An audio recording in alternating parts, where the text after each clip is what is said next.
Did you know your home is like your body? Well, they might not look anything alike, but they have similar characteristics. Inside your body, you have a strong, rigid structure, your skeleton. Your house has that too, and depending on how it's made, it could be made of wood, metal, or concrete. Your body has tubes and pipes to carry food and blood to where it needs to go. Your house has that too, to carry fresh water and dirty water to where it needs to be. They both can have gas. Drywall or plaster covers your walls to protect and hide what's behind it, similar to how your skin acts on your body. There are other characteristics that are similar as well. What can you think of? Let me know in the comments below. So what is in walls? If you haven't seen a house under construction or had a hole in your wall, you probably haven't seen inside a wall. So come on, let me take you inside a wall.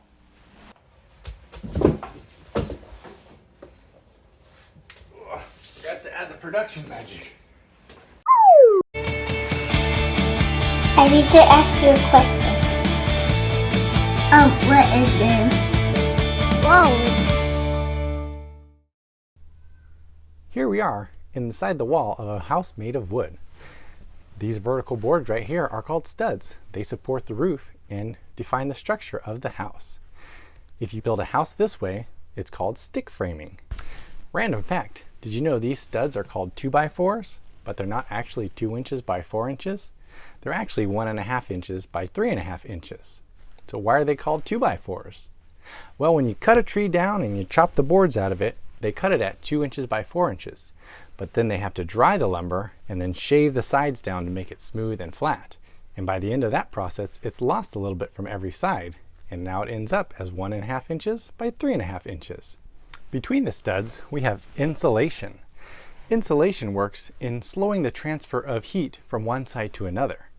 In the winter, you want to keep the warm air inside your house and the cold air out. And in the summer, you want to keep the cool air inside the house and the hot air out. Insulation works as a barrier that slows the transfer. There are many different types of insulation, so not every wall is going to look like this. There are fiberglass bats that are rolled out between the studs that look like this. There's also blown insulation, which is just like it sounds, a blown cellulose or fiberglass mixture that's blown into the walls by a special machine. There's also spray foam insulation, which is a very cool technique where they spray some foam between the studs and it expands due to a chemical reaction, and then they shave off the rest of it so it can fit in between the walls. This is called an air duct.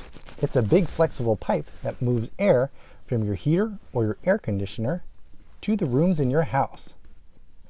This duct is insulated to help the air traveling inside not lose its conditioning as it travels through. Here we have a gas pipe traveling through the wall. That provides gas to all your appliances that use gas, like your stove or your dryer or your water heater. Here is something new. This is a wire for carrying electricity through your home to outlets, switches, lights, and anything else that needs it. This is called Romex wire. Phew! That was a tight squeeze inside that wall. Another common thing that's in walls that I couldn't find in that wall was a drain pipe. Drain pipes take used water away from your house.